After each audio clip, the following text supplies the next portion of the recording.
Salam əziz izləyicilərim. Bugün sizə evdə pomidor əti necə hazırlanır, təbii yolla onun videosu ilə gəldim.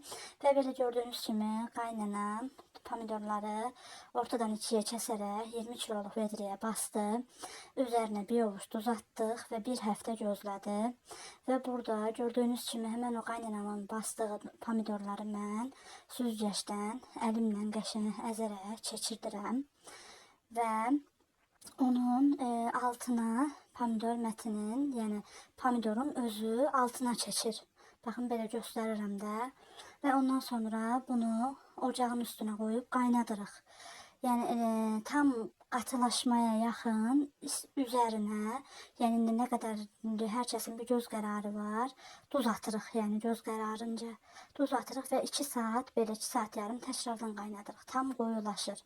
Və qoyulaşdıq sonra bunu soğuduruq və ertəsi sabah normal belə böyük yekə sinilərə, yəni potnuzlara da belə gördüyünüz, baxın göstərirəm. Orada qaşıq vasitəsilə dağıdıram hər tərəfinə və üstünə bir təmiz dürbənd ya da tənzif örtüb, yəni günəşin olduğu yerə, tam günəş vuran yerə, yüksək bir yerə qoyuruq və belə bir neçə gün günəşin altında qalır. Və budur. Sonuç hazır pomidor mətindən heç çəkilmir, dadı super. Yəni və bankaya qoyduq, sonra da üzərinə sulu yağ əlavə edirik ki, üzəri barlanmasın. Və belə edəcək olanlara kolay gəlsin.